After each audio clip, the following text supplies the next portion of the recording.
Welcome to Unscripted with Marilyn Morales. This is the Resilient Life series, where I'm going to be bringing friends of mine and we're just going to talk about different subjects. So, this episode is brought to you by the When the Answer is No, Finding Purpose Through Pain, my first book, which is now available through Amazon or through my website at izzy'slegacy.com.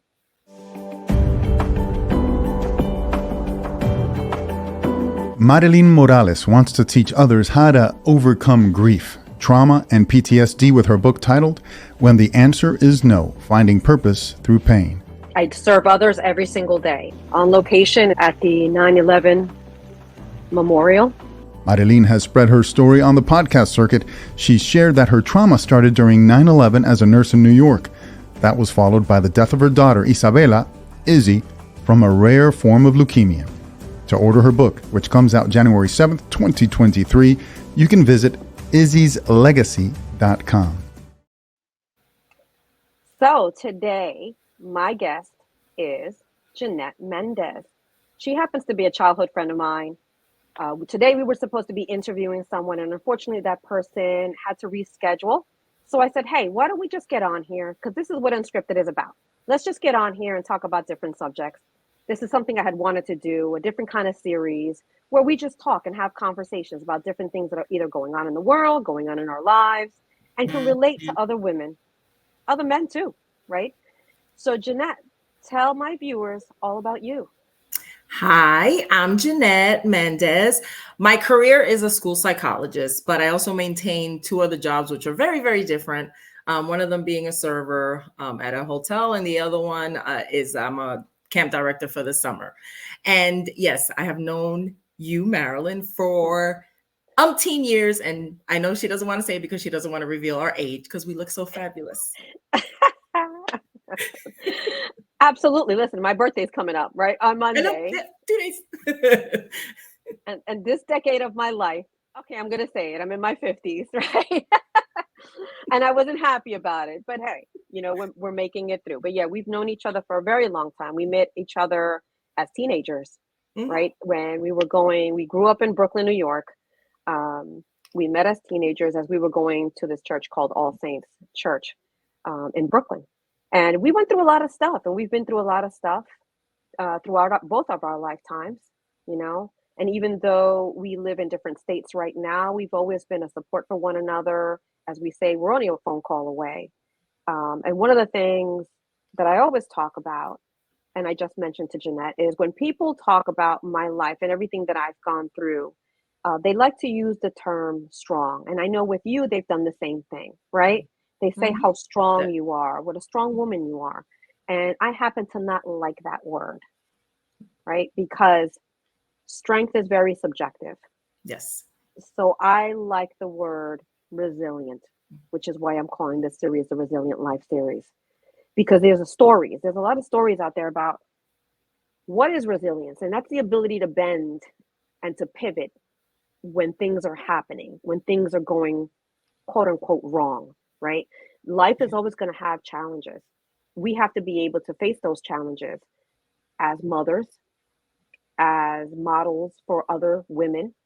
I'm in the nursing field. You're also in the field of education, right? It's primarily education.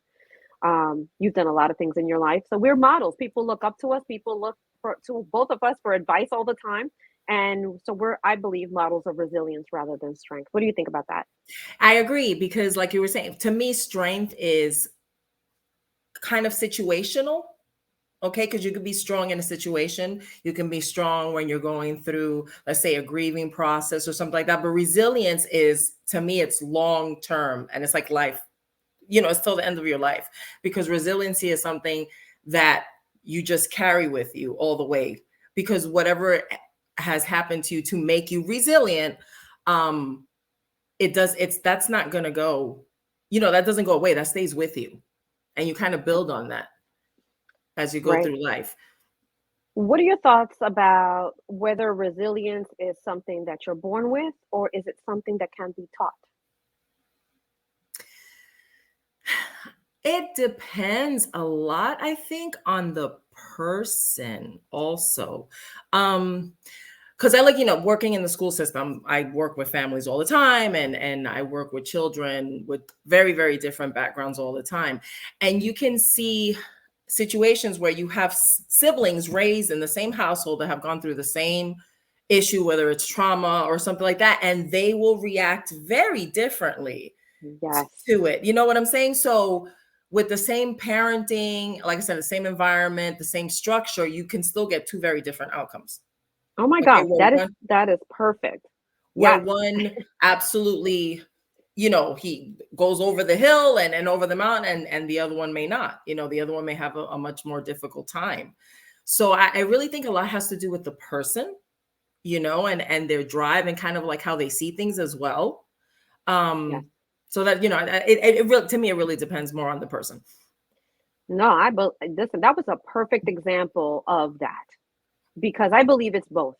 Mhm, Just like you're saying. mhm. Some people are just born that way that they can it's babies, right? Some babies Yeah, you can yeah. put them down and they're born that way, right? They can go right to sleep. You don't need to be soothed.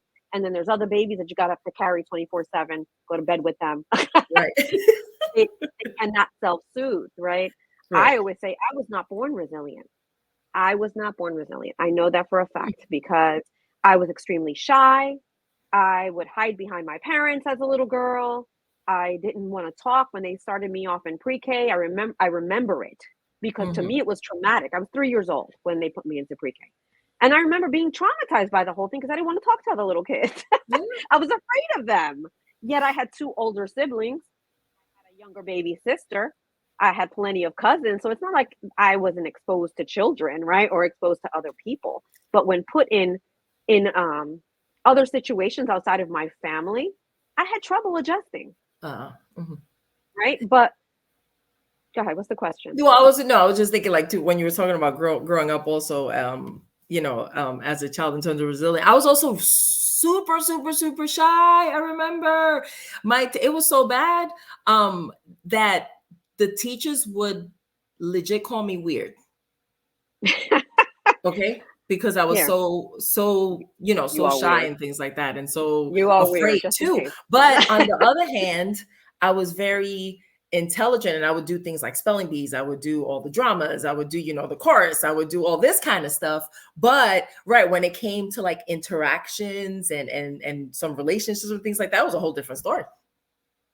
Exactly what happened to me. So the reason I was put in pre-K is because the principal of the school that my brothers went to, they were in elementary school, felt sorry for my mom who had to walk Oh, with me as a 3-year-old and an infant in a stroller back and forth taking these other two to school, right?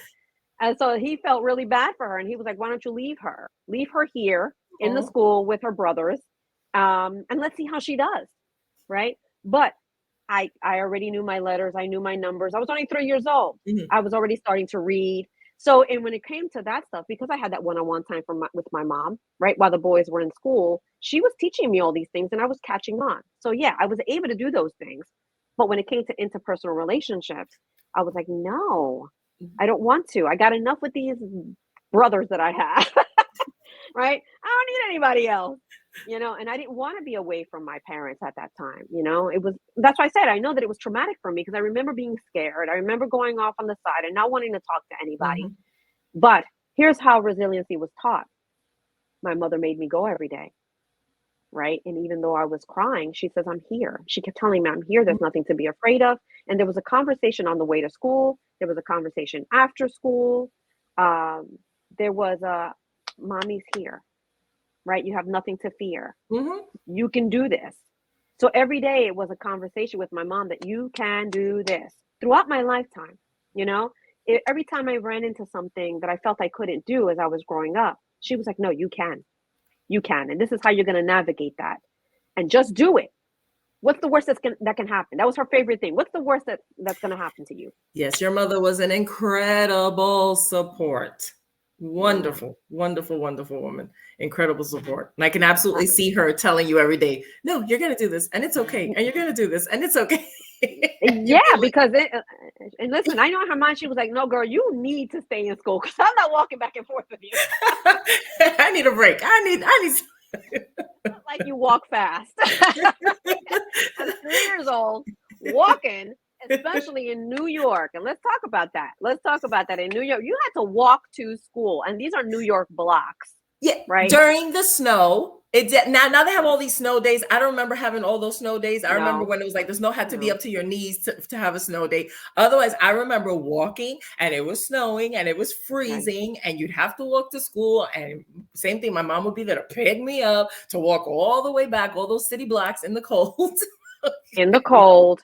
And my poor mom with 4 kids, with each kid holding on to a side of the stroller as she's walking back and forth with all Mhm. of us, you And it know? was normal though. Do you For know what I'm her, saying? Like yeah. that was just life. Now you look back at that and you're like, wow, that was not easy. No, and listen, she had a license. She could drive. My mother knew how to drive.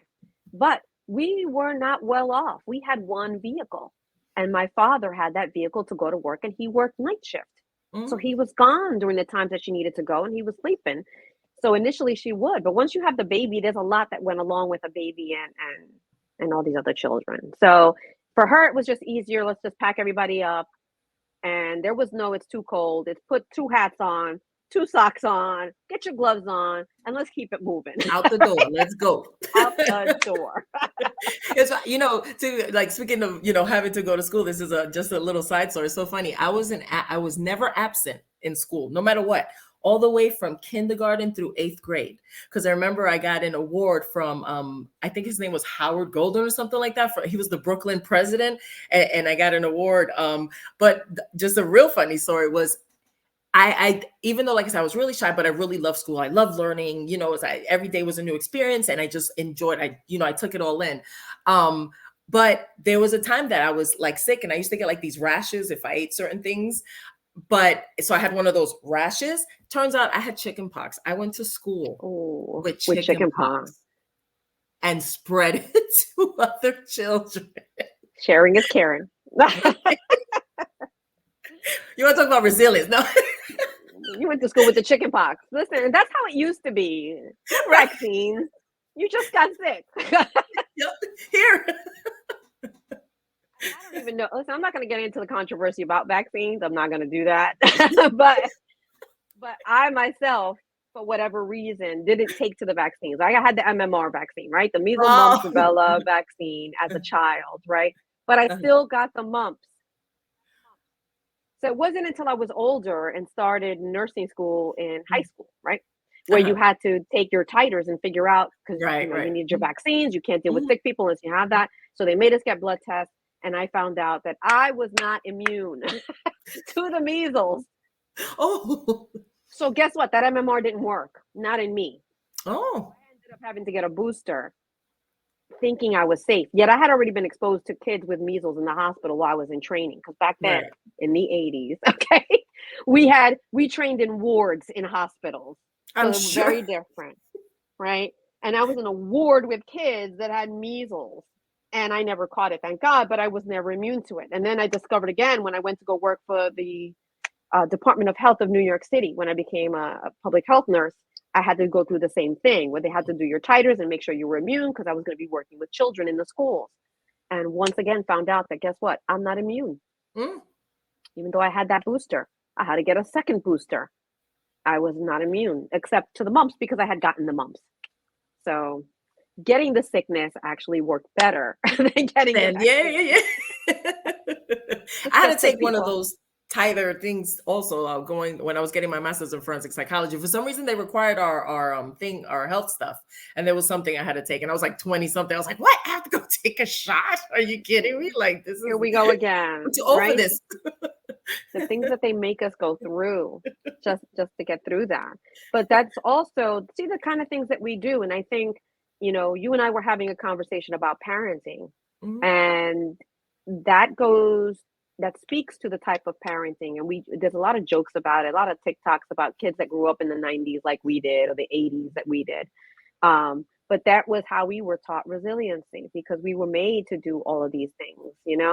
Latchkey kids that went, your parents were out there working, and you had to come home and right, talk about that with One us. of the biggest, like I said, to me personally, working, like I said, I've been working as a school psychologist for 19 years now. One of the biggest issues that I see nowadays with our children, our teenagers, is that they have no coping skills. Like, I feel no one is teaching them how to handle things, you know? And I Right. know we have so many mental health issues, and it's wonderful that we have so much to offer our young people when it comes to mental health and things like that.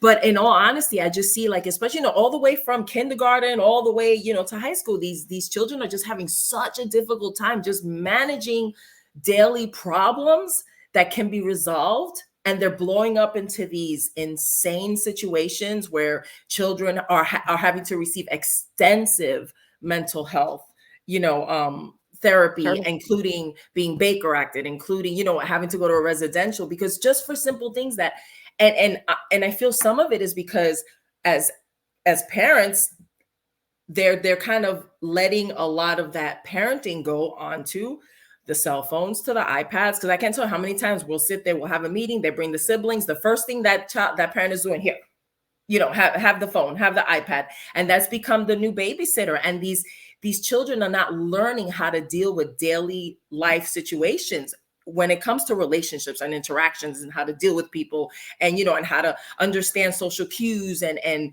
how to relate to each other, how to resolve conflict, all those things. I mean, it is really becoming a problem.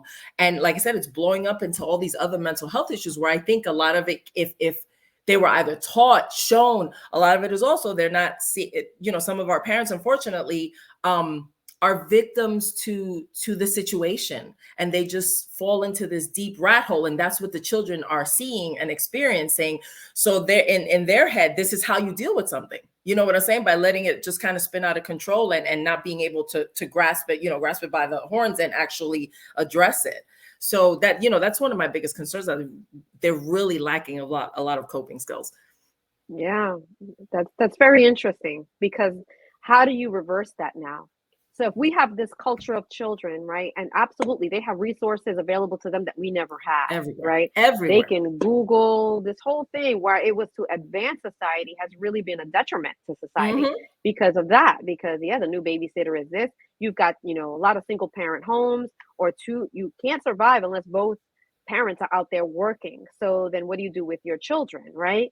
Um, so unfortunately, the parents have led to this, but also, what resources did they have as an alternative? They didn't know that this would happen. How do we reverse that? What do you think is the first step in reversing that and teaching this generation coping skills? Well, a lot. I mean, parenting classes is something also. We Okay. recommend. I know we recommend that at the school, and so that they can help those children. Um, at this point, there is therapy, yes, to help you cope. You know what I'm saying? Teach you the strategies, teach you what you haven't learned, and things like that. A lot of there has to be, to me, a lot more community outreach when it Mm, comes to this, when it comes to, like, the detriments of constantly, like I said, giving making the babysitter, the iPad or the iPhone, the concerns about things like that. I don't think so people are aware of this either. Things like TikTok, how dangerous they really are, and things like that. People just think, oh well, I put the settings on I put the settings on the phones, and blah blah blah. right. There's wormholes. Those kids will end up in in these situations, and looking at things that they don't need to look at, that their brain's too young to handle. You know what I'm saying? That's a whole other Show. thing That's a whole that's other a whole other show. show we can talk about. We're gonna do that. We're gonna do Children being that. exposed to things that their brains aren't ready to deal with, and what that does to them in the long term, which is our effects, like things not being able to cope, mental health issues, all kinds of stuff because of the exposure. So I mean, bottom line is a lot of educating. A lot of educating needs to go on to teach these families just how to become more resilient, how to be able to maneuver through situations, how to be able to maneuver the family dynamic, to include the teenagers. A lot of times too, not understanding, like, the different what the different levels of a kid growing up, basically. It's at different stages of development. That's also a problem. You know what I'm saying? Parents don't realize that sometimes too. And they just kind of, just still treat them the same way they would at 5 when they're, 15, kind of thing. So, Right. understanding the different stages and how to address those situations. So a lot of education, I think, needs to go on. And I know there's a lot of things out there, but, it's not necessarily, it's out there, but for some reason, I don't think it's like available enough for people to see that it's out there.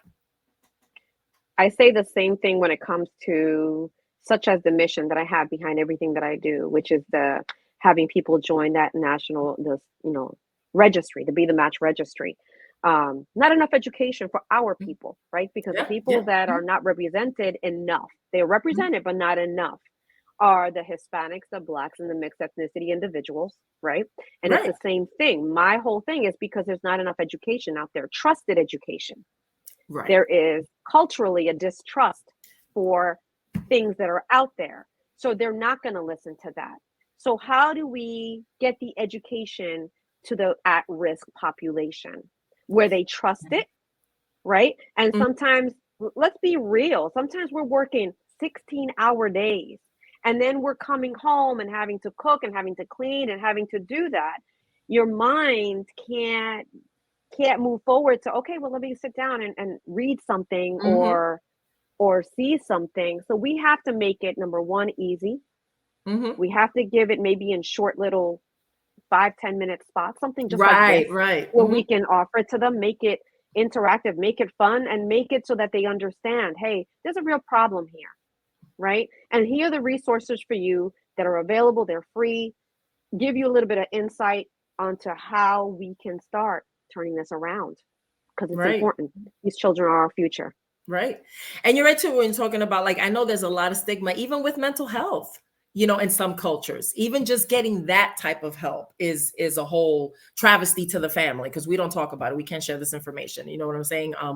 And that's also, that they have a distrust even about that, so it is very difficult to kind of break through that ice to even start getting people to understand, right?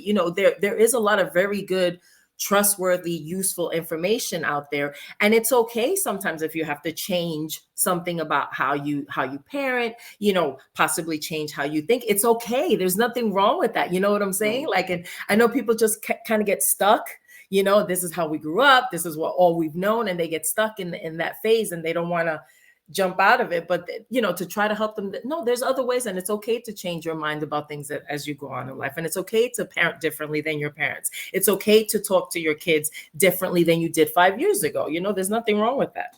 Right. Yeah, we're ever changing, we're ever Mhm. evolving, and as we learn new things, then we can pivot and do better, right? It's And I we can think all that changing and revolving is what helps people become more resilient as well. Amen. Amen. Absolutely, because that's what it's about. Yeah. That's what it's all about. Is being able to bend, is being able to get back up. Mhm. I say all this all the time. If resilience was a photo, it would be a blade of grass. That no Yeah. matter the storm that hits, that blade of grass is going to go with it. And when the sun comes back out, it stands It's up gonna. straight. Mhm. And Mhm. and that is what we're here to teach you guys. Jeanette, thank you so much for being on my first episode of the You're Resilience welcome. Life series. And you're gonna see more of us. You never know when we're gonna pop up. It's unscripted. It could be a Saturday like today. It could be another day during the week. It could be another girlfriend that I have on here, another friend on here. But we have so much life experience that I want to be able to have everybody listen and learn from our experiences. So everybody Absolutely. have a great Saturday, and we'll see you next time.